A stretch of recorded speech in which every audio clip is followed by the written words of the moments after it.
Ok. La dernière fois, on a parlé des liens symboliques et des liens physiques, et on a dit que, en comparant ces deux liens, on peut dire que les liens physiques partagent le même contenu et la même adresse physique. Alors là, je vous réexplique la différence entre un lien symbolique et un lien physique par un autre exemple. Voilà, je vais ouvrir le terminal. Voilà, ok, parfait, c'est bon. Alors, la première des choses, je vais créer un fichier par la commande touch file 1. Ensuite, je vais éditer ce fichier pour modifier son contenu. Voilà. Et je vais écrire quelque chose. Donc, ceci est un exemple. Voilà. CTRL X pour quitter. Donc là, j'ai créé un fichier. Et où on a créé le fichier? C'est dans le répertoire personnel, ou bien ce qu'on appelle tilde. Hein, ce que vous voyez ici, hein, c'est le répertoire personnel. Alors, si vous mettez ls, vous pouvez voir bin, document, image, vidéo, téléchargement, et vous allez voir aussi file. Alors maintenant, pour créer un lien physique hein, avec file, il suffit d'écrire tout simplement ln, lien, et on écrit la source, qui est bien sûr file, et ensuite on écrit la destination, qui est lp file. Donc, je vais créer lp file sur le bureau. Donc, je dois écrire bureau slash lp file. OK? Donc, on a ici deux fichiers, un fichier source et un fichier destination. Je tape entrée, il a dit quoi? Impossible d'accéder à file. Non, ça s'appelle file 1 plutôt. Ça, c'est file 1. OK. Et voilà, on a pu maintenant créer un lien physique. Alors regardez, quand je clique sur LP File, je vois le même contenu. OK. Maintenant, je vais essayer de modifier notre fichier source. J'écris ceci est un exemple de la commande ln. D'accord. Ensuite, ça y est, CTRL O pour enregistrer et CTRL X pour quitter. Alors maintenant, je vais voir le contenu de ce fichier. Ça, c'est celui-là. Voilà. Donc, il a bien mis à jour le contenu du fichier. Donc, la différence maintenant entre le fichier source, qui est file, et son lien physique, en fait, il n'y a pas de différence. Sauf que on peut considérer les choses comme étant dans une maison qui a deux fenêtres. Alors, vous avez le choix de jeter un coup d'œil sur votre voiture depuis la première fenêtre ou bien depuis la deuxième fenêtre. Et donc, à chaque fois, lorsque vous utilisez la première fenêtre, vous voyez la voiture noire. Et si vous utilisez aussi la deuxième fenêtre, vous voyez aussi la voiture noire. Donc toujours on a donc on a combien de voitures? On n'a qu'une seule. Donc même ici les données, on a combien de données? On a un seul contenu, c'est ça. Et donc ce contenu là que vous voyez est stocké sur le disque dur. Alors maintenant si on vous pose la question, ce contenu est répété combien de fois sur le disque? La réponse, normalement, que se voit jusqu'à maintenant logique, vous allez me dire qu'il y a deux contenus. Il y a LP file, ça, file, et il y a LP file. Mais faites attention, ne considérez pas que ça, ce sont deux fichiers séparés.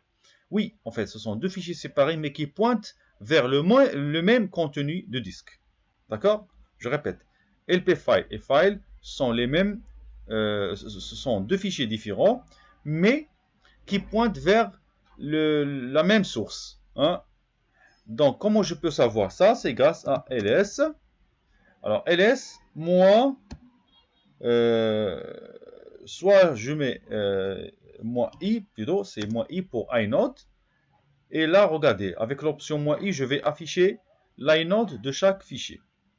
Donc ici, j'écris file 1 et j'écris bureau slash lp file. Voilà. Alors, avec ls, on peut accepter plusieurs arguments, plusieurs fichiers, bien plusieurs dossiers. Voilà. Et maintenant, qu'est-ce qu'on écrit? Bureau lp file. C'est ça son inode. Et file 1, c'est ça son inode. Donc, vous allez remarquer qu'on a les mêmes inodes. Et toujours, un inode, c'est quoi? C'est un identifiant unique pour un contenu unique sur le disque. Donc, cela veut dire que file 1 et file 2 partagent le même contenu physique. Donc, finalement, les données ne sont répétées qu'une seule fois sur le disque dur. D'accord?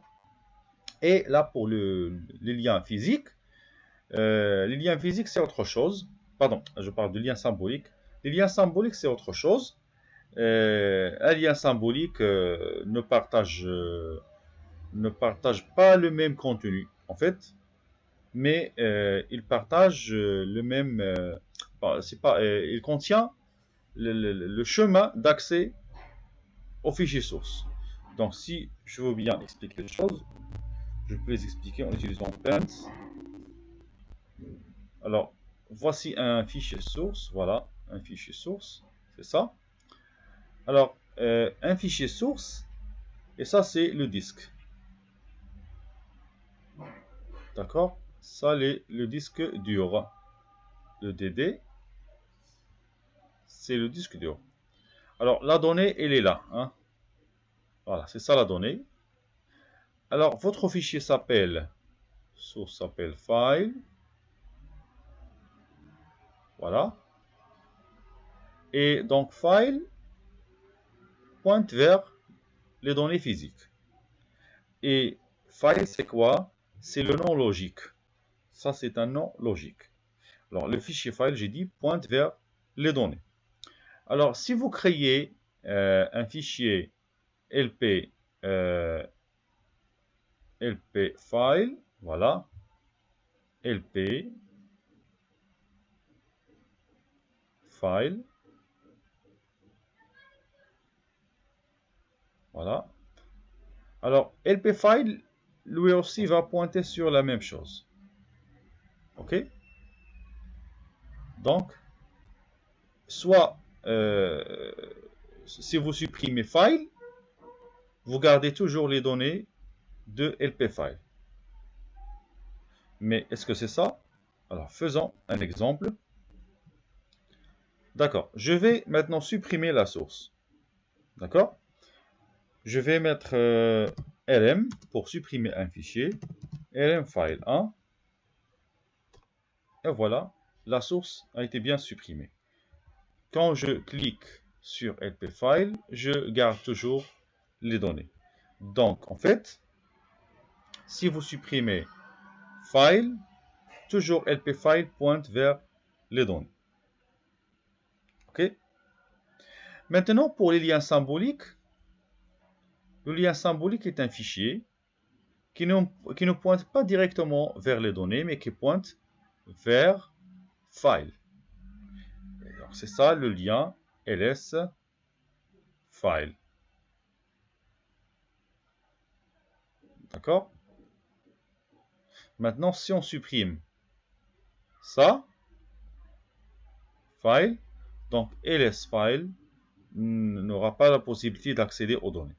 Alors, faisons un test. Je vais recréer mon fichier file. OK. Nano file. Et j'écris ceci est un exemple de la commande ln. CTRL O pour enregistrer, CTRL X pour quitter. Et après, je vais créer un lien symbolique. Et pour créer un lien symbolique, j'utilise l'option "-s". S minuscule, faites attention.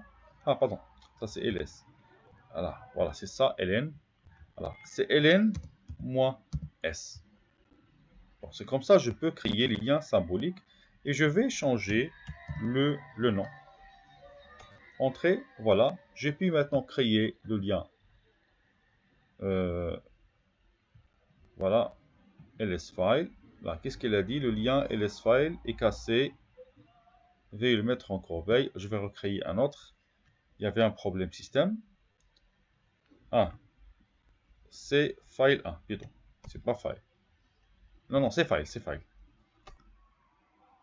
Ok, donc on a créé maintenant ls-file.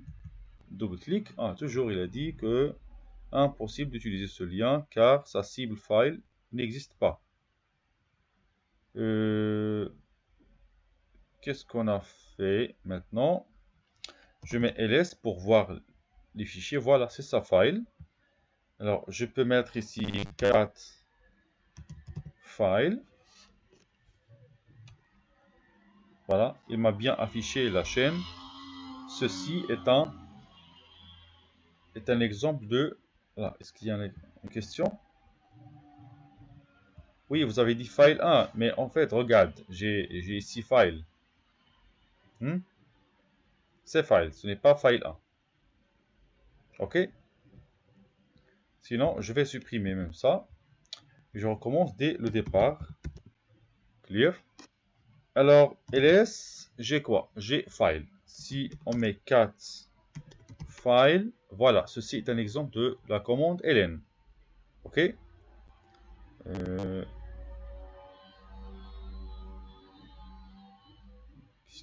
qu'il y a une question? Ok. Alors, je répète. Alors, je peux créer un lien avec ln. Je peux créer, je répète, un lien physique avec file. Le fichier file. Ça marche. Alors, je peux cliquer sur le lien physique. Et maintenant, je vois le lien. Parfait. Je peux faire la même chose avec les liens symboliques en ajoutant -s. ln -s file. Et voilà, donc je crée un fichier. Bah, qu'est-ce qu'il a dit? Est-ce qu'il y a une remarque? Pardon.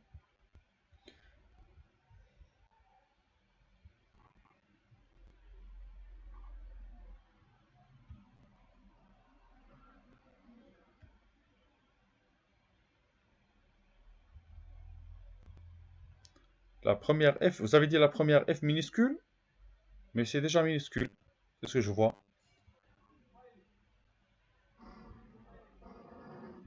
Non, c'est toujours minuscule. C'est ce que je viens de faire. ln -s espace file bureau ls file. Ok. Sinon, je vais refaire les choses. cd bureau 1. J'accède au bureau. Et je crée un fichier. Opérande. Pardon. Touch. Fichier. Et nano fichier. Exemple.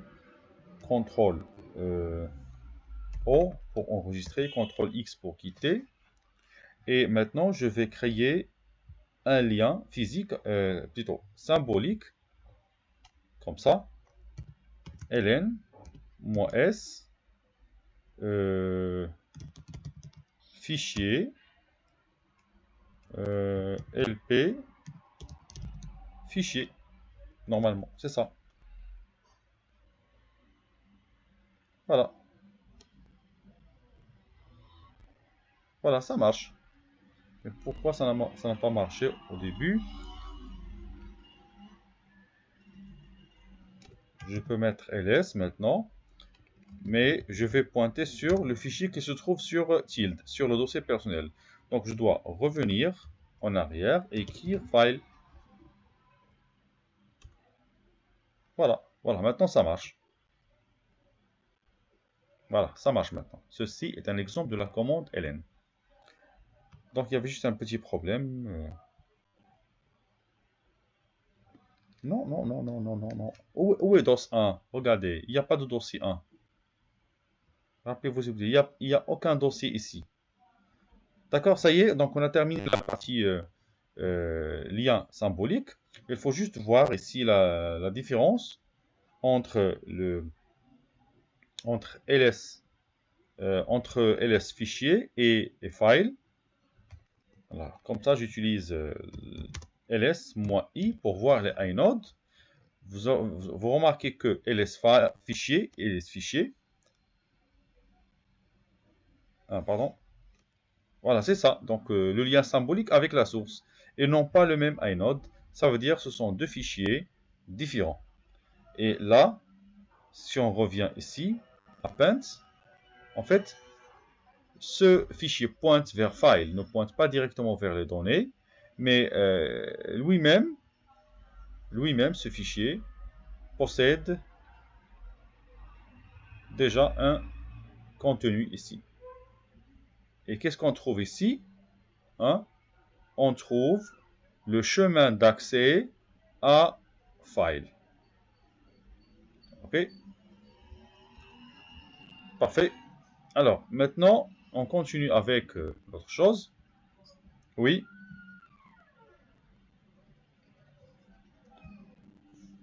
Oui. Oui.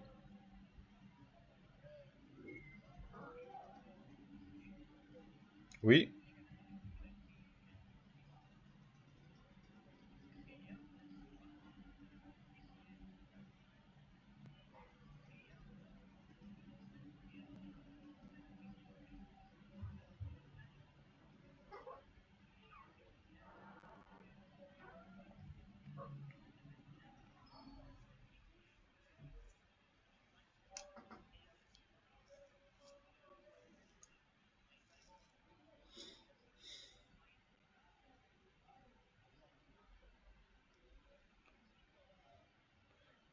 Mais tu as remarqué que ce n'est pas le cas, c'est le même cas que nous maintenant.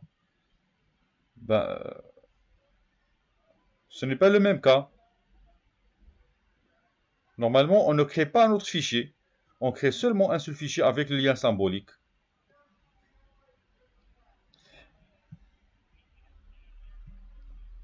Mhm.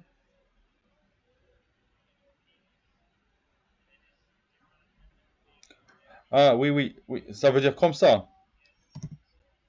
ls, comme ça. Pardon, regarde. Je mets ls moins l,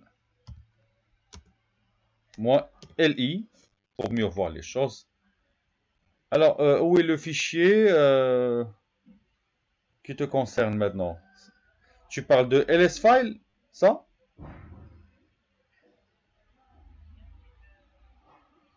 Non, non, je ne le vois pas. Je vois fichier, LP fichier, c'est ça. Donc, combien de fichiers j'ai sur le bureau? 1, 2, 3, 4, 5. Donc, c'est ça. On a 5 fichiers. Bah, je ne vois pas qu'on a ajouté un autre.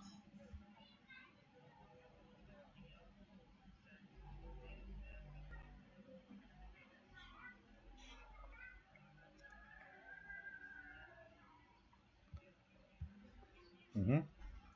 Ok, ok, regarde, regarde. À la fin du cours, tu resteras connecté et tu partages avec moi ton écran pour voir c'est quoi le problème exactement. Ok? D'accord. Alors, regardez, alors on passe maintenant vers une autre chose.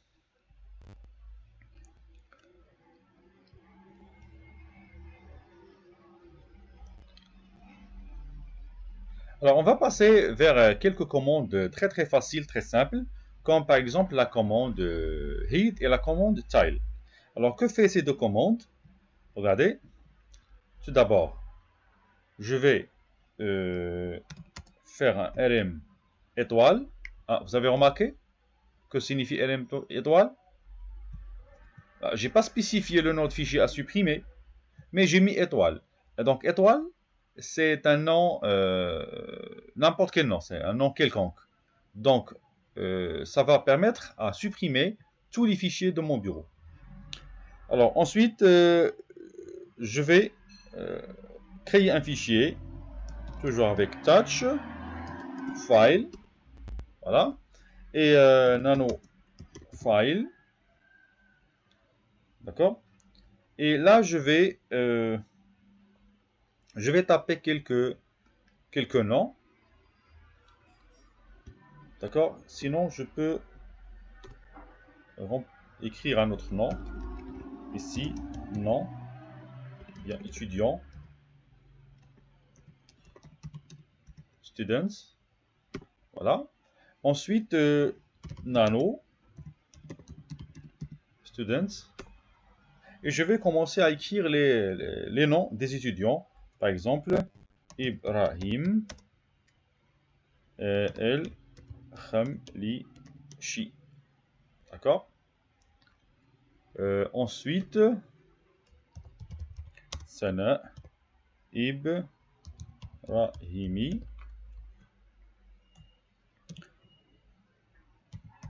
Hassan Hamzawi Ilham Jabri et finalement Mohamed Tahir. Voilà, entrée, j'enregistre et je quitte. Alors ça y est, j'ai saisi quelques lignes. Alors si vous utilisez hate avec l'option -2 par exemple, et vous spécifiez le fichier students, vous allez voir seulement les deux premières lignes. D'accord? Si vous voulez les trois premières lignes, vous mettez 3. D'accord? Et si vous voulez afficher les deux dernières lignes, à la place d'utiliser hide, vous utilisez tile pour afficher les deux dernières lignes. Donc tile commence du bas vers le haut et hide commence du haut vers le bas. Donc, je pense que c'est facile, il n'y a pas trop d'options ici.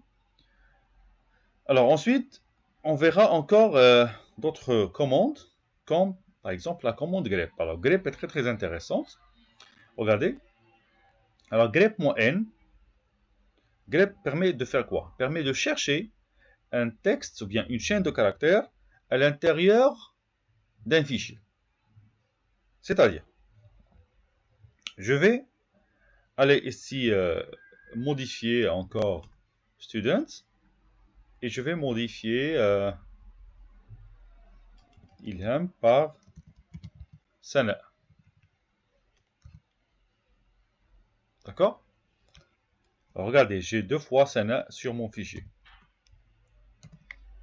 Maintenant, qu'est-ce que je vais faire? Je vais appliquer la commande grep qui cherche le mot Sana. D'accord? Donc grep Sana. Et je cherche où? Dans le fichier students. Alors, je répète. Que fait cette commande? La commande grep cherche un mot ou bien une chaîne de caractères dans un fichier.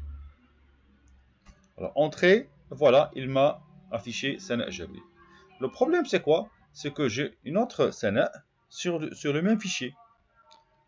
Alors, pourquoi il n'a pas affiché? C'est parce que, si vous remarquez ici,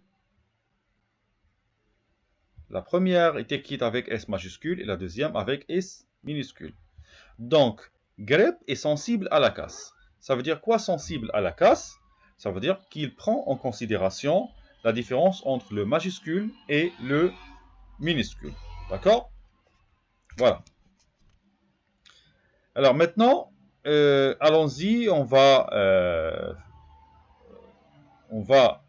montrer la solution pour qu'il ne fasse pas la différence entre le majuscule et le minuscule.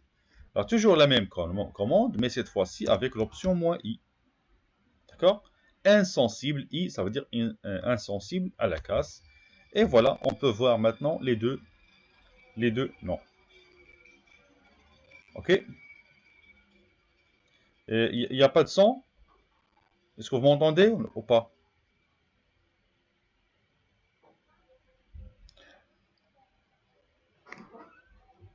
Le son est faible? Ok, ok. Donc, Fatim Zahra, vérifie s'il te plaît tes haut-parleurs. Ok. D'accord. Ok, c'est bon.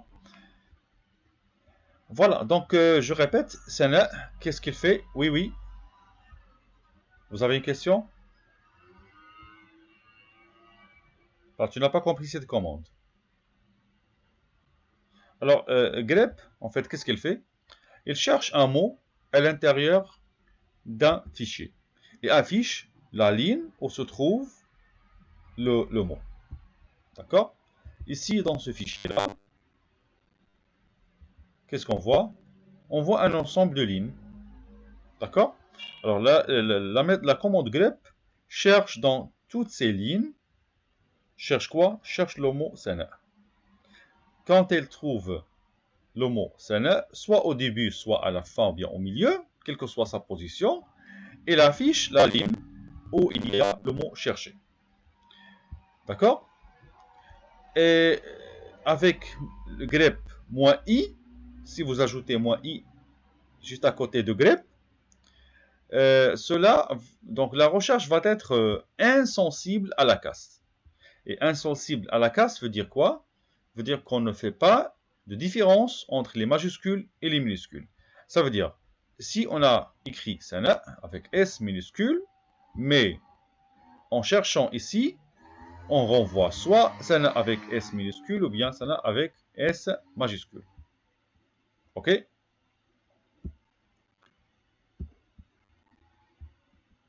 Alors ensuite, on verra d'autres commandes, bien d'autres options.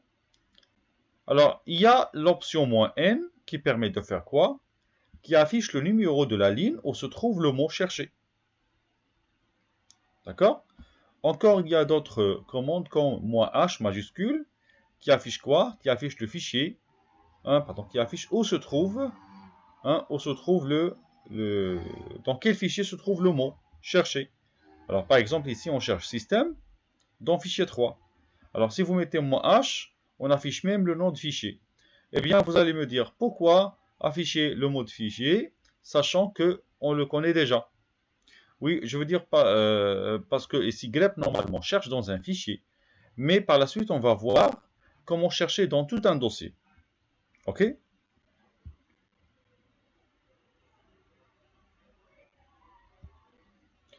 Pourquoi on mentionne fichier 3? Parce que grep cherche à l'intérieur d'un fichier. Par défaut, grep cherche à l'intérieur d'un fichier. Comme ici, comme dans cet exemple-là. Alors, je cherche le mot sana dans le fichier student. Voilà. Si vous ne mettez rien, on va chercher où? Hein? Bon, il attend toujours. Ok?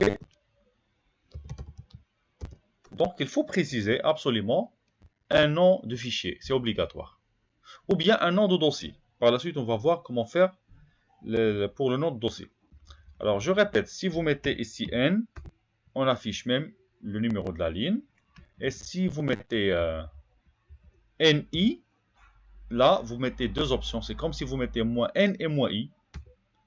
Donc, on affiche les numéros de ligne et même, on ne fait pas de différence entre majuscules et minuscules. Alors, en plus, grep-NI H, si vous ajoutez l'option H, on affiche même student. Et oui, y a-t-il une question? D'accord. Ok. Alors, regardez. toujours, on a compris que fait H, que fait I et que fait N.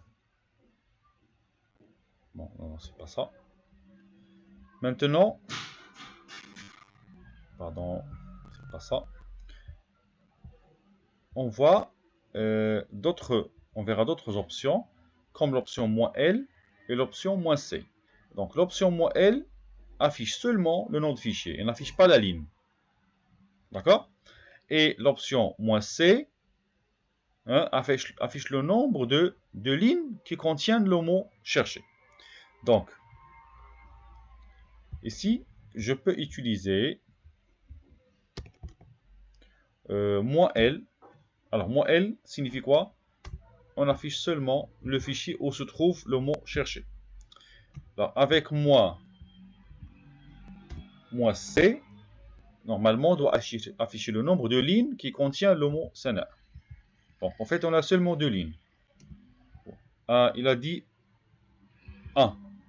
Une seule ligne. Oui, c'est juste. Pourquoi? Parce que ici, on a pris Sana avec S minuscule. Mais si vous cherchez d'une façon insensible à la casse, ça veut dire sans prise en considération les minuscules et les majuscules, là, vous voyez 2. OK? Parfait. Alors, il y a aussi l'option "-V", et j'ajoute toujours insensible à la casse, "-V", là je parle de l'option "-V", et j'ajoute le "i" pour ne pas faire la différence entre les majuscules et les minuscules, et voilà, donc j'affiche quoi? J'affiche seulement les lignes qui ne contiennent pas le mot "Sana". D'accord? Je répète, j'affiche seulement les lignes qui ne contiennent pas le mot "Sana". Ok. Pourquoi ça c'est en orange? Alors je reviens à Clear. Et voilà, je pense que c'est tout pour grep, sauf la dernière chose, c'est grep-r. Ça, c'est le cas où vous voulez chercher dans un dossier maintenant. Alors ici, on ne cherche pas dans un fichier, mais on cherche dans un dossier. Donc, allons-y. Je vais créer un autre fichier, touch file, ou bien directement, je peux mettre nano file, et je commence à saisir les données. Je mets par exemple Sana Khaldi Ali Mourtadi et Leila Safir. Voilà. Et quitter. Donc directement, comme vous avez remarqué, j'ai utilisé Nano File. Éditer et enregistrer en même temps. Maintenant, j'ai 2 fichiers qui contiennent Sana. Et je peux encore, par touch, créer un fichier vide. D'accord? Alors, j'ai 3 fichiers et seulement 2 fichiers students et file qui contiennent l'étudiant, bien l'étudiant de Sana. D'accord. Alors, je vais maintenant chercher par grep. Normalement, je cherche le mot Sana. Si vous avez un mot, par exemple Fatima Zahra, ne mettez pas s'il vous plaît comme ça. Ça, c'est faux. Donc, il faut mettre les doubles quotes ici. Pourquoi? Parce qu'il y a un espace ici. Toujours. Lorsqu'il y a des espaces, il faut entourer votre chaîne par des doubles quotes. Alors, maintenant, je vais mettre ici grep Sana et je vais chercher sur mon bureau. Alors, moi, je suis où? Je suis déjà sur le bureau. D'accord? Je peux créer un nouveau dossier. DOS 1 par exemple. Et je peux copier-coller. Bien sûr, je peux copier-coller avec la console. Et je peux mettre la même chose. Donc, si vous voulez chercher à l'intérieur de ce dossier, il faut écrire DOS1. D'accord? Parce que DOS1 se trouve sur le bureau. Donc, je peux écrire directement DOS1. Si vous faites comme ça, c'est faux. D'accord? Ça, c'est faux. Mais ça, c'est juste. Pourquoi? Parce que point slash signifie quoi? Point slash signifie le dossier courant. Et le dossier courant, c'est quoi? C'est le bureau. D'accord? D'accord. Vous pouvez directement mettre DOS1. Et voilà, ça, normalement, ça ne va pas marcher. Pourquoi? Parce que je dis que DOS est un dossier. Et c'est quoi le problème? Ça pourra être un dossier. Mais normalement, grep est créé juste pour les fichiers. Mais là, qu'est-ce qu'il faut faire? Il faut ajouter une option qui s'appelle "-r". Donc, avec l'option "-r", qu'est-ce qu'on veut dire? On veut dire que grep, maintenant, avec "-r", va chercher à l'intérieur d'un dossier. Et voilà, qu'est-ce qu'elle va trouver? Elle va trouver Sana Jabri. Et bien à l'intérieur de Students. Maintenant, si vous ajoutez i, ça veut dire que le i va obliger à grep à ne pas prendre en considération la différence entre les majuscules et les minuscules. Et voilà, maintenant, on pourra trouver dans 3 emplois, dans 3 lignes et dans 2 fichiers, le mot Sana. Maintenant, pour n'afficher que les noms de fichiers, je peux mettre ici H. Hein? Qu'est-ce que je fais? Ah, H. Oui, c'est ça, pour afficher le nom de fichier. Et pour n'afficher, je dis, pour n'afficher que les noms de fichiers, je mets L. Et voilà. Maintenant, c'est comme si on a créé un petit moteur de recherche. On cherche un mot dans tout un dossier. Et il se peut que ce dossier contient des milliers de fichiers. Alors finalement, on va renvoyer seulement les fichiers qui contiennent le mot cherché. R pour chercher dans un dossier. I pour ne pas différencier entre les majuscules et les minuscules. Et L pour n'afficher, ou bien pour afficher seulement le nom des fichiers et pas les lignes. Ok?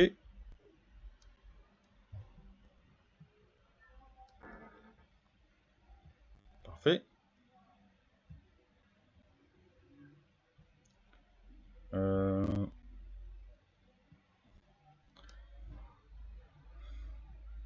Voilà, on continue. Toujours. Voilà. Clear. Là, c'est tout pour grep. D'accord? Maintenant, pour afficher les lignes qui ne contiennent pas la chaîne, on utilise l'option "-v" comme on a mentionné tout à l'heure. Maintenant, on passe à l'option "sort". Alors, sort, c'est quoi son rôle? Son rôle est la création. Hein, je répète, c'est le tri, plutôt, c'est le tri d'un fichier. Alors, revenons. Et regardez, je vais afficher la liste des students par cat students. Voilà, vous allez remarquer que les noms, bien les prénoms ne sont pas triés. Ok? Alors, qu'est-ce que je devrais faire maintenant? Je dois trier. Pour trier, j'utilise la commande sort. Students. Et voilà. Alors, on remarque ici que on commence par H, puis par I, M, et finalement les S. D'accord? Parfait. Et pour mettre, regardez, pour mettre le résultat du tri dans un fichier, on utilise sort. Et juste après sort, j'utilise l'option "-o". Et j'ajoute ici sorted students. Ça veut dire fichier trié. entrée, et voilà, qu'est-ce que vous voyez? Vous voyez la création d'un nouveau fichier qui s'appelle sorted students. Et voilà, vous voyez qu'ils sont bien triés. OK? Parfait. Donc je peux effacer ce fichier. Je n'aurai pas besoin. Je n'aurai pas besoin maintenant. Et je passe vers l'autre commande. Alors, il y a aussi l'option "-r" qui fait quoi? Qui change l'ordre. C'est-à-dire, ça veut dire trier de plus grand au plus petit. D'accord? Avec sort-r, on inverse.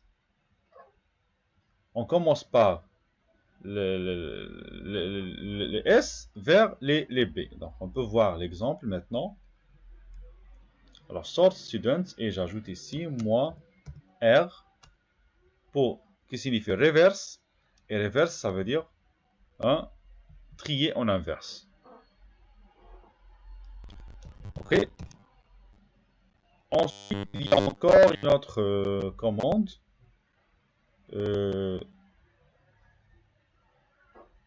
Oui, pour trier les noms aléatoirement, on utilise "-r" majuscule, mais c'est rarement utilisé ça. D'accord? On peut tester. R. Oui, c'est ça. Donc ça signifie la même chose ici. R. Mais cette fois-ci, regardez. Et encore une fois. Alors que fait "-r" majuscule? Donc il donne un ordre aléatoire.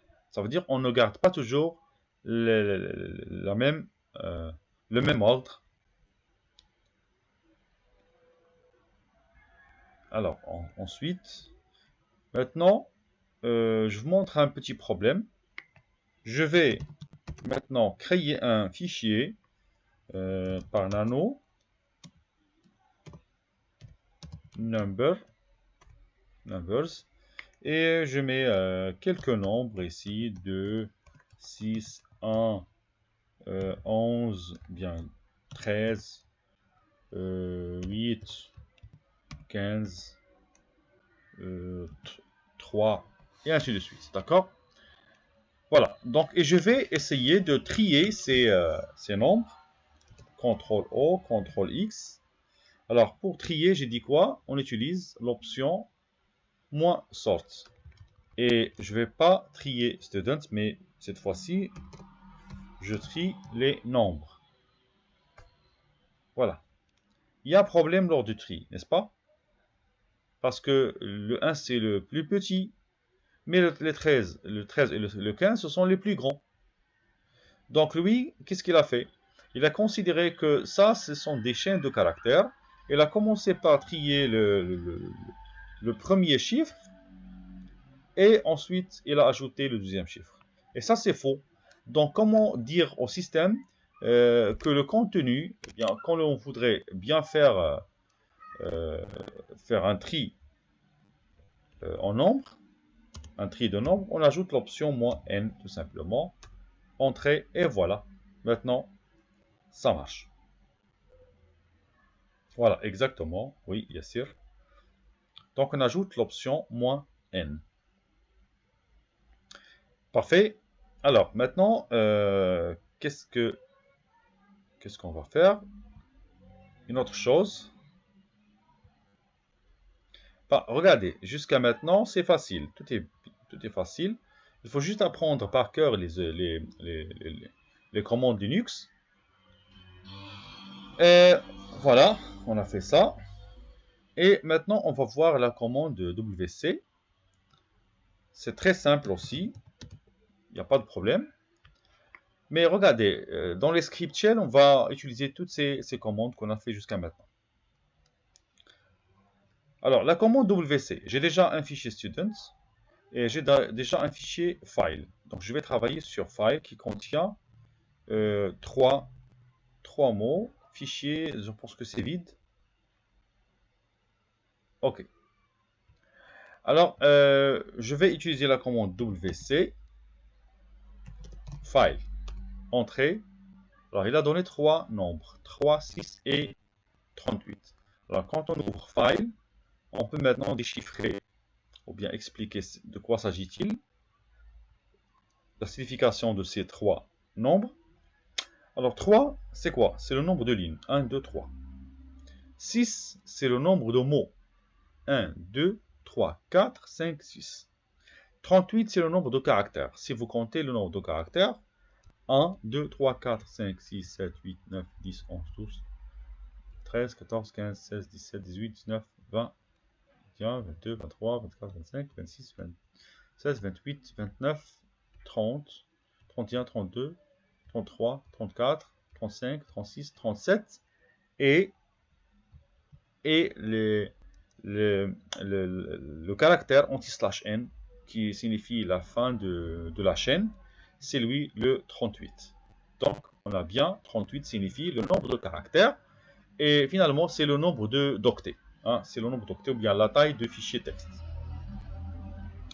Alors, si vous voulez afficher ces informations d'une façon séparée, vous pouvez utiliser WC avec l'option -L pour afficher seulement le nombre de lignes dans ce fichier. Alors là, on voit seulement 3.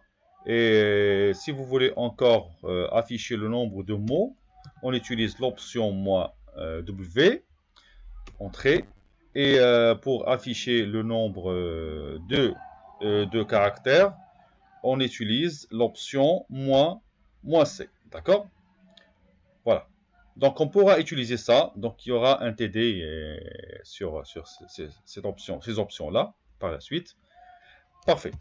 Donc, ça y est, c'est la fin de WC. Alors, je vais passer rapidement vers l'autre commande qui est la commande unique. Alors, unique, qu'est-ce qu'elle permet de faire? Il permet tout simplement de supprimer les doublons. C'est-à-dire, si vous avez un fichier comme ça, par exemple, je reviens vers mon fichier students. Hein. Si vous avez un fichier, donc je peux laisser ça, donc je prends le fichier file. Oui. Si vous voulez, je peux dupliquer certaines lignes. Voilà. Alors, j'ai maintenant deux étudiants dont le nom est répété deux fois. Ali Moutadi, Ali Moutadi, Sana Khaldi, Sana Khaldi. Voilà, donc je peux enregistrer maintenant. Et donc le rôle de la commande unique permet d'afficher le fichier mais sans doublon. D'accord? Donc on n'affiche pas les lignes en double, mais à condition. La commande Unix normalement ne marche qu'avec les fichiers déjà triés. D'accord? Je répète, la commande unique ne marche qu'avec les fichiers déjà triés. Donc, il faut tout d'abord trier ce fichier, le fichier le fichier file. Alors, pour trier, j'utilise la commande sort. D'accord? Et j'aimerais bien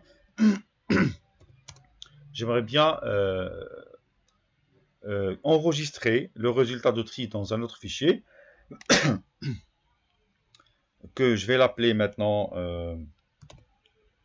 sorted file et je précise mon fichier source qui est file.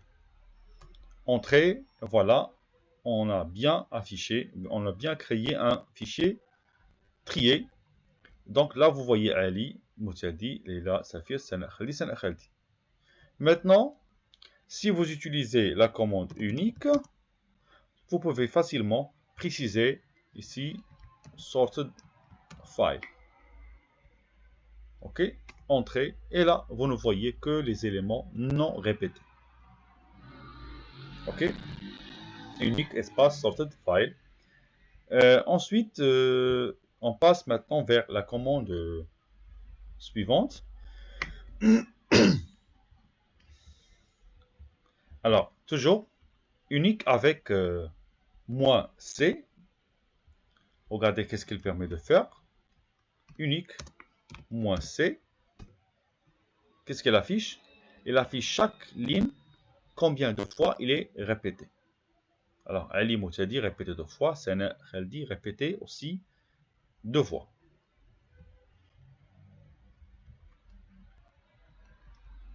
Et aussi, il y a moins D.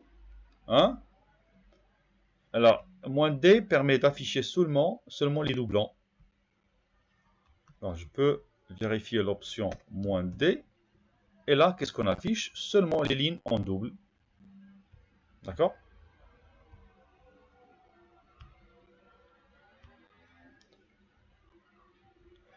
Alors, maintenant, la commande 4. Alors, la commande 4 est très intéressante. Hein? Alors, et aussi facile. Donc, il faut juste maîtriser les options. Hein? Parce que ici, on va commencer à travailler avec les options avancées. Comme par exemple, moi C. Alors, regardez. Clear. Et ici, 4 files. Voilà. Si vous mettez 4 files, vous voyez les noms et les prénoms. Alors maintenant, avec 4. Donc il y a 2 4. Hein. Il y a coupé, il y a 4. Hein.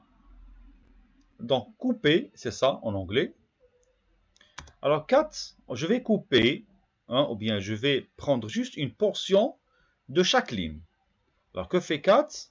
4 prend une partie de chaque ligne. Ça veut dire, donc on peut prendre juste les 2 premiers caractères SA, AL, LA, AL et SA. D'accord? Alors comment je peux dire ne prenez que les 2 premiers caractères. Donc j'utilise 4 moins C, C signifie caractère ou bien caractère. Et je dis ici le premier et le deuxième caractère. Donc la virgule signifie et. Je répète. La fenêtre, pardon, la virgule signifie et. Et là, je précise le nom de fichier file. Regardez, voilà. Il a affiché seulement les 2 premiers caractères. Si vous voulez les 3 premiers caractères, vous mettez comme ça 3. Si vous voulez encore les 3 premiers caractères, c'est pas la peine de mettre 1,3,4. Vous pouvez tout simplement mettre 1-4. Et maintenant le tiret signifie jusqu'à. Voilà. Maintenant, si vous voulez renvoyer, par exemple, ou bien ne pas afficher, ça veut dire le contraire, ne pas afficher les 2 premiers caractères. Alors, on peut faire comme ça, 4, 2 deuxièmes, non, c'est 2 troisièmes, jusqu'à la fin. Et puisque normalement chaque nom possède une taille,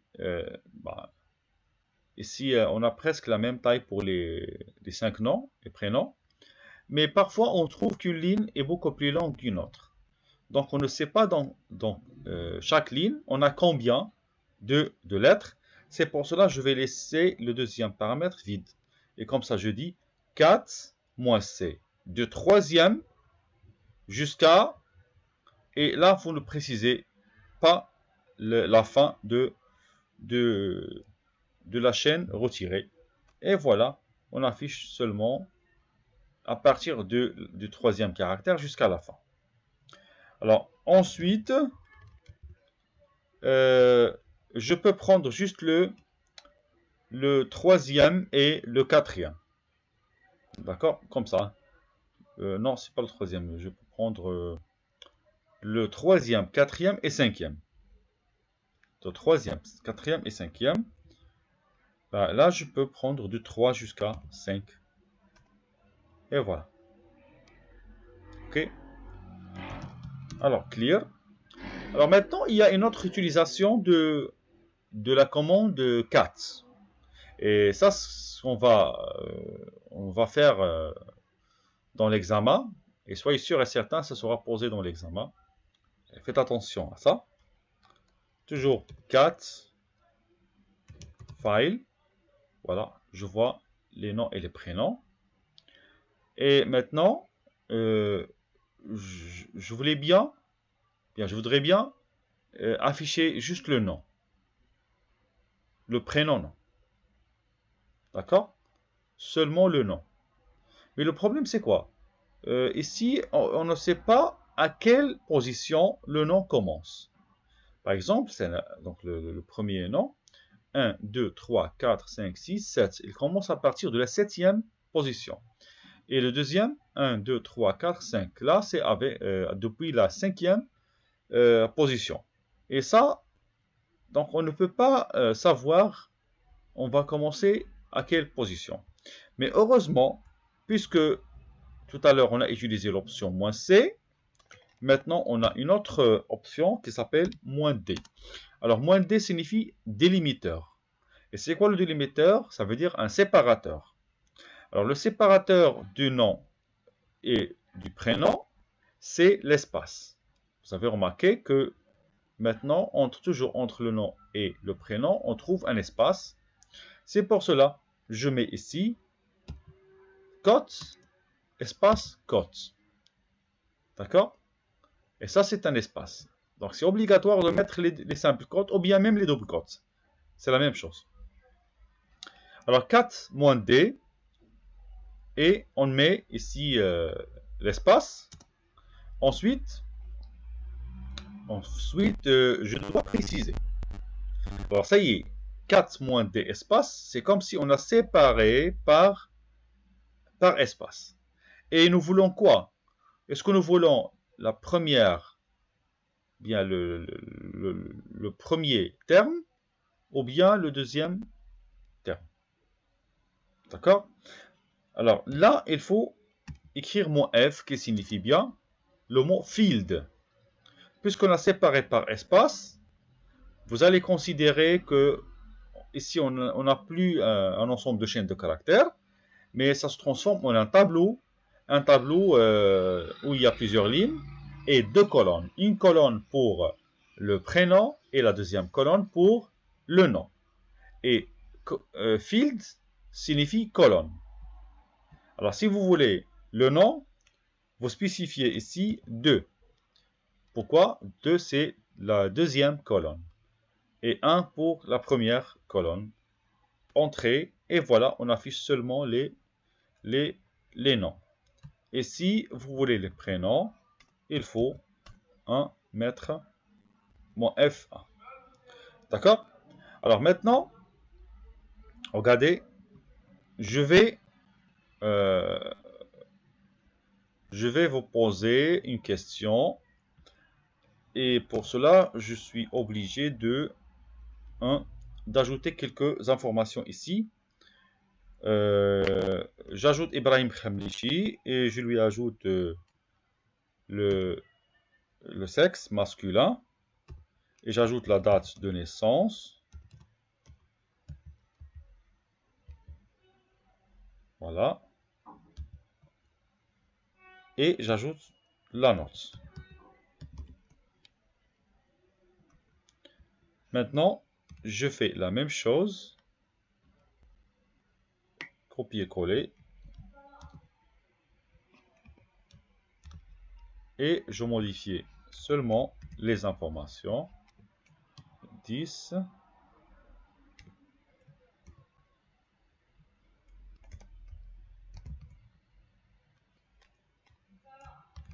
Voilà.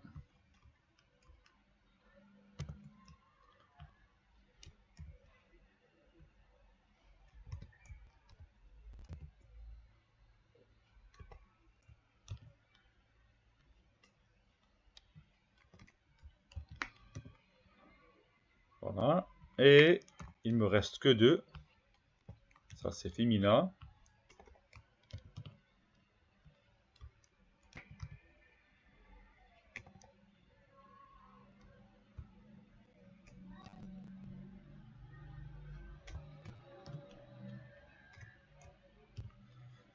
Et finalement, Mohamed Tahir.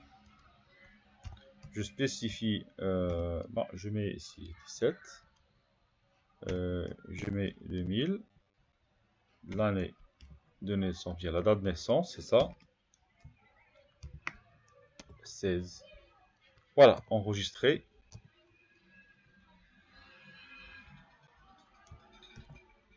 Ok. Clear. Je mets 4 students et regardez, j'ai quoi ici? J'ai un ensemble d'étudiants avec leur sexe, avec leur date de naissance et avec la note. Alors, ce que je vous demande maintenant est de me renvoyer avec la commande 4, avec U, 4 c'est pas celle-là, c'est 4 avec U. J'aimerais bien savoir seulement le mois de naissance. Le mois de naissance, ça veut dire seulement ça. D'accord? 02, 01, et ainsi de suite. Allez-y, écrivez s'il vous plaît sur le chat.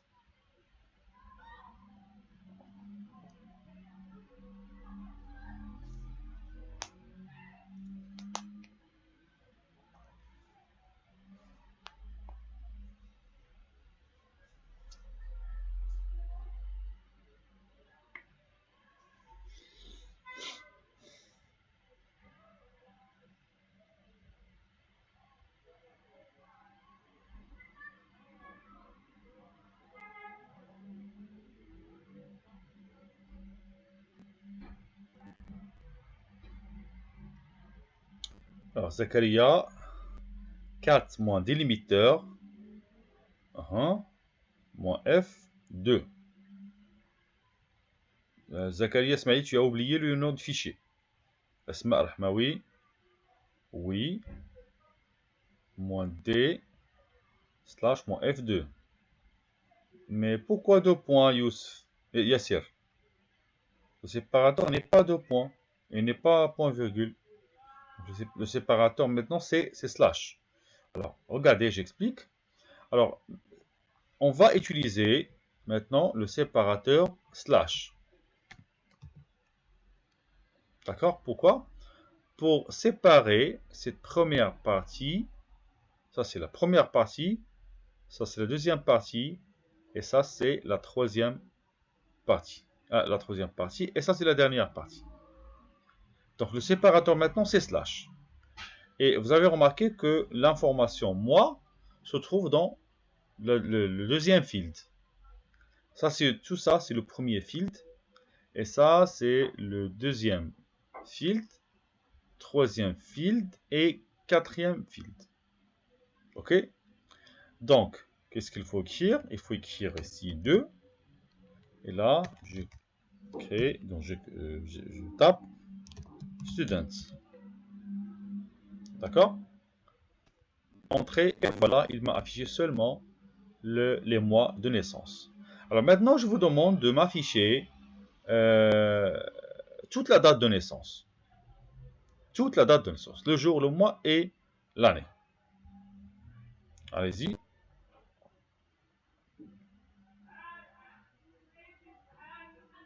C'est bon?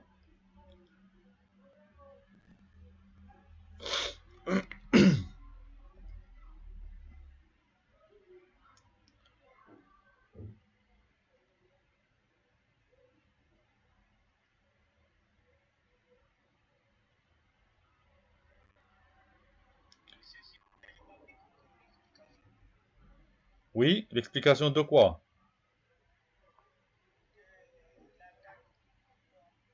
Ah, le mois, d'accord. D'accord.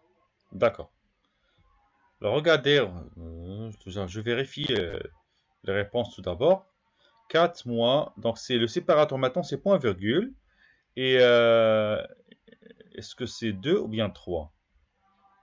Hein? Il y a des gens qui écrivent 2, il y a des gens qui écrivent 3. Et voilà, je vous montre la réponse. Mais tout d'abord, je réexplique comment vous récupérer les mois. Alors, ici, on a utilisé le séparateur slash. Donc, le slash sépare toute la ligne, ou bien divise la ligne en plusieurs fields, ou bien plusieurs champs. Alors, le premier champ, dès le départ jusqu'à ici, jusqu'à la première slash. Alors, à l'intérieur, il n'y a pas de slash. Alors, ça, c'est le premier field. Le deuxième field, c'est ça. Le troisième field, c'est ça, jusqu'à ici, puisqu'il est entouré par des slash. Et le quatrième field, c'est ça. Nous voulons quoi? Nous voulons le mois de naissance. Donc, c'est toujours dans le deuxième field. Même on prend ça. Ça, c'est le premier field. On ne s'arrête que jusqu'à ce qu'on voit slash. Le deuxième field, c'est ça. On s'arrête parce qu'il y a slash. Le troisième field, c'est ça. On s'arrête parce qu'il y a slash. Et à la fin, hein, ça, c'est le quatrième field. Alors maintenant, pour le deuxième cas, le séparateur, c'est point virgule et moins f. Est-ce que c'est 2 ou bien 3? Essayons de compter. On a le premier field pour le nom et le prénom, le deuxième field et le troisième field. Donc, c'est le troisième field qu'on va récupérer. D'accord? Parfait. Voilà, exactement, c'est le field numéro 3. D'accord. Alors, on va continuer maintenant.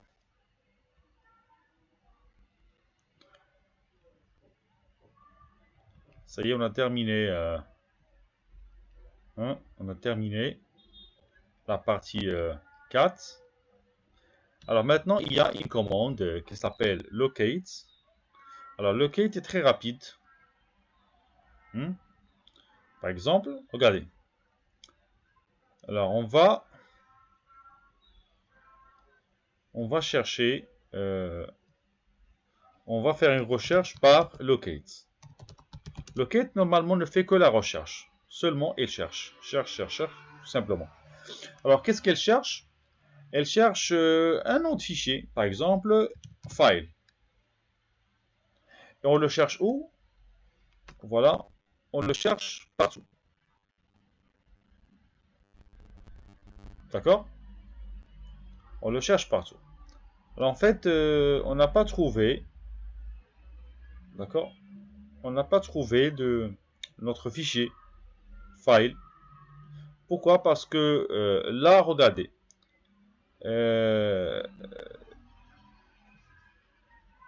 Pardon, clear. Voilà, je refais la commande. Je répète. J'ai dit locate. Locate, normalement, cherche un fichier. D'accord? À l'intérieur d'un dossier. Alors, voyons un cas d'utilisation. Comme par exemple, locate, non. Vous donne tous les fichiers qui contiennent le mot chaîne, bien le mot nom ici, dans leur nom. Ce n'est pas dans leur contenu. Ce n'est pas comme grep. Faites attention. Il y a une grande différence entre grep et locate. Grep cherche un mot à l'intérieur du fichier. Mais locate cherche seulement dans le nom du fichier et pas le contenu du fichier. D'accord? Donc je répète. Locate cherche un nom dans le nom du fichier et pas dans le contenu du fichier. Donc que ce soit les fichiers ou les dossiers, elle ne fait pas la différence. Il vous donne la liste complète des fichiers qu'il a trouvés. Ok? Voilà, toujours avec la commande locate. Ici, on a créé un nouveau fichier, mon fichier. On a appelé la commande locate. Mais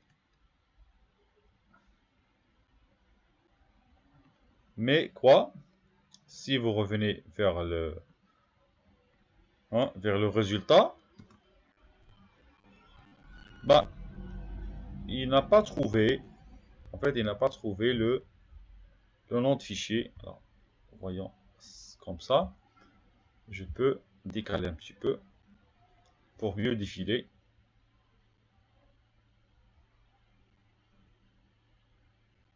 Voilà, il a tout cherché.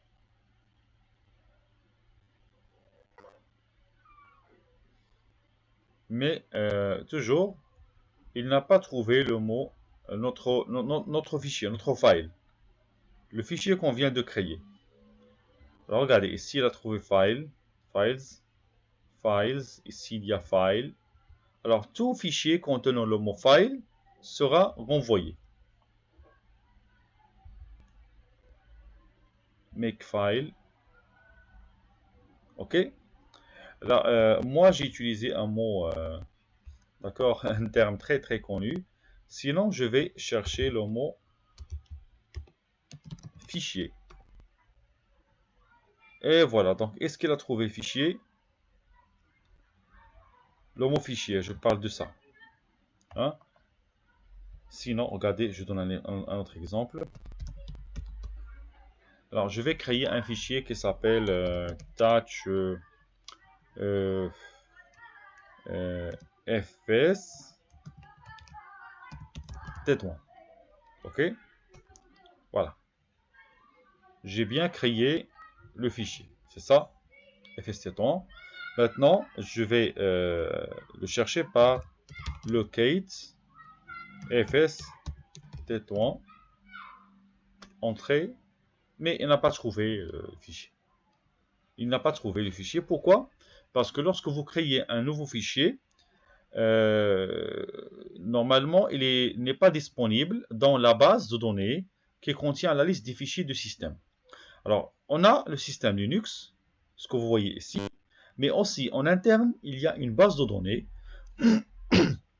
où il y a le nom de tous les fichiers qui se trouvent dans notre système d'exploitation.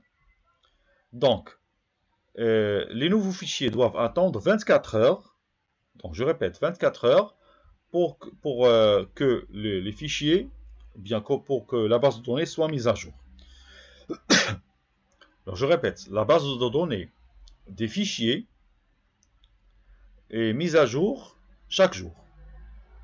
Alors puisque ici on a créé FST3, il faut attendre 24 heures pour qu'on puisse voir le nom, bien le fichier FST3. Maintenant il est invisible. Maintenant pour résoudre ce problème, je peux mettre à jour la base de données moi-même maintenant. Je ne dois pas attendre jusqu'à après 24 heures. Bon, je peux mettre ici update db. Ça, c'est une commande qui sert à mettre à jour la base de données. Update database. Bien, mettre à jour la base de données des fichiers. Mais regardez le problème. Quand je tape cette commande, il me dit impossible d'ouvrir un fichier temporaire. Voilà, impossible. Pourquoi? Parce que updateDB est une commande qui n'est faite que par l'administrateur, là je parle de super administrateur, que par le root. Hein. Vous parlez de root, hein. C'est ça le super administrateur. Et moi, je suis qui? Moi, c'est user. Donc, user ne possède pas suffisamment de privilèges ou bien de droits d'accès pour manipuler ou bien appeler la commande updateDB. C'est pour cela, je demande, avec le mot-clé sudo, je demande à notre administrateur système de nous donner les privilèges pour faire update db. Et voilà, maintenant il me demande un mot de passe de l'utilisateur. Hein. Voilà, cela a pris un peu de temps. Mais quand même, lorsqu'on revient vers locate fst3, voilà, j'ai trouvé mon fichier. Bon, il m'a affiché même le chemin. D'accord? Alors, la commande locate est une commande très rapide par rapport aux autres commandes de recherche. Mais le problème, c'est que toujours il faut attendre la mise à jour de la base de données. Et si vous voulez faire vous-même la mise à jour, parfois ça demande beaucoup de temps. Mais quand même, la commande elle-même, elle est rapide. Alors ensuite, je passe vers une nouvelle chose. Je passe vers la commande find. Donc, comme vous voyez, la commande find possède trois arguments. Donc, quand j'écris find, je dois préciser où chercher. Donc find fait une recherche. Il fait le même rôle que locate. D'accord? Le même rôle. Sauf que find est beaucoup plus puissante. Donc find doit être suivi par l'emplacement où je dois chercher. D'accord? Qu'est-ce qu'on cherche? Quoi? Et qu'est-ce qu'on doit faire avec ce qu'on a trouvé? Donc c'est ça, les trois arguments de la commande find.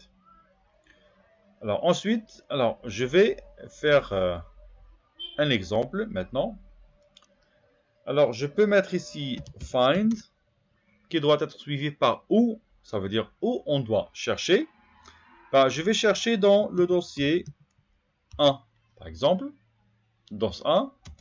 Qu'est-ce que je cherche? Je cherche un fichier où le nom est file. D'accord? Je répète, find, DOS1, file. Et la dernière chose, c'est qu'est-ce qu'on va faire avec ce qu'on trouve. Alors, ça c'est optionnel. C'est pas la peine de mettre. On peut même faire juste seulement faire ces deux arguments. Ça veut dire où on cherche et qu'est-ce qu'on cherche. Où et quoi. Donc, mais ce n'est pas comme ça on fait les choses. Il faut spécifier et si on cherche par nom, ou bien par taille, ou bien par date d'accès, ou bien par la date de modification, ou quoi encore. Alors, si vous voulez chercher juste les fichiers dont le nom est file, il faut mettre ici -name, espace. OK? Alors, je peux maintenant lire ça. Chercher dans le dossier DOS1 tous les fichiers dont le nom est file. Voilà, il m'a trouvé bien le dossier file. Encore, je peux ici spécifier le bureau. Si je ne mets rien, voilà, il m'a trouvé 2. Donc il cherche à partir du bureau. Ou bien je peux mettre ici find à partir de dossier courant, ./ c'est le dossier courant, entrée, on peut voir, bien sûr le dossier courant c'est le bureau. Donc ces deux sont équivalentes. Alors, user, machine toujours, DOS file, bien j'ai trouvé les fichiers, c'est ça, j'ai trouvé les fichiers. Mais maintenant, supposons que ici on a file 1, d'accord? Et là, je vais mettre cette F en minuscule. Regardez. Maintenant, si vous voulez tous les fichiers qui commencent par file, il faut mettre les doubles quotes, écrire file, puis étoile, et à la fin file, à la fin double quote. Alors cela signifie quoi? Cela signifie que je vais chercher dans le dossier courant tous les fichiers dont le nom suit le modèle suivant. Donc ça c'est un modèle de nom. Alors ce modèle signifie que le nom de fichier commence par F-I-L-E et ensuite étoile. Et étoile signifie quoi?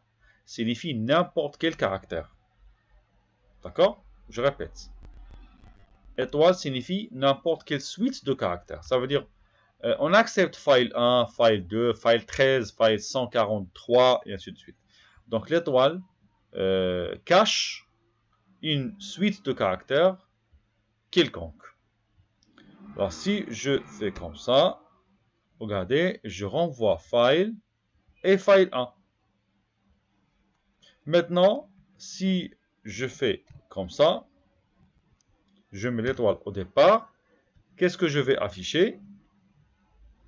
Tous les fichiers dont le nom commence par n'importe quoi, n'importe quelle chaîne de caractères ou bien n'importe quelle suite de caractères, mais à la fin, on trouve le mot file. Et c'est bien sorted file qui va être renvoyé. Voilà. Sorted file et même file. Hein, parce que l'étoile signifie 0 ou rien. 0 ou au plus, plutôt. 0 au plus. 0 ou plusieurs. Donc ça pourra renvoyer file et sorted file, les deux. Maintenant, si nous voulons afficher les fichiers dans le nom comportent le mot file, bien contient le mot file. Là, il faut mettre étoile. Étoile dans les deux côtés. Ça veut dire un fichier dont le nom commence par n'importe quoi et qui se termine par n'importe quoi, mais l'essentiel est d'avoir à l'intérieur le mot file. Entrée, et voilà, donc on renvoie file, file 1 et sorted file. OK?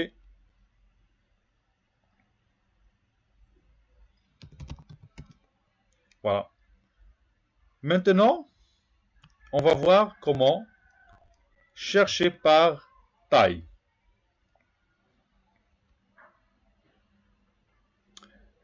Alors, pour chercher les fichiers dont la taille est supérieure à 4200 kilooctets, toujours avec find, et on met l'emplacement.